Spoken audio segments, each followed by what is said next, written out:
Hi, Lou Manfredini, Ace's Home Expert, and in this video, if you're having problems with your garbage disposal, we have a few items to check out to make sure it's working properly.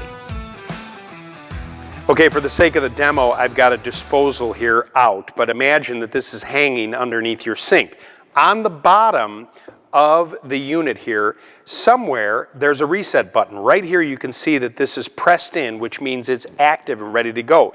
If you notice when you put your finger there, this button is pushed out.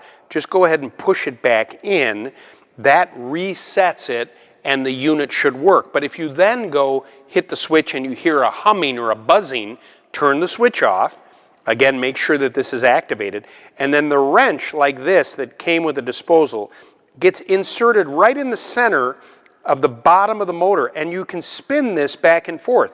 And many times, if you're someone that doesn't use the disposal a lot, or depending on what you put down in there, if you're sure that there's nothing jammed inside the unit, once you can turn this freely, pull it out, and then activate the switch, and the disposal should work.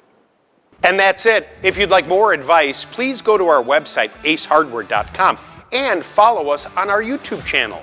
Or better yet, stop by your local Ace Hardware store, because Ace is the helpful place.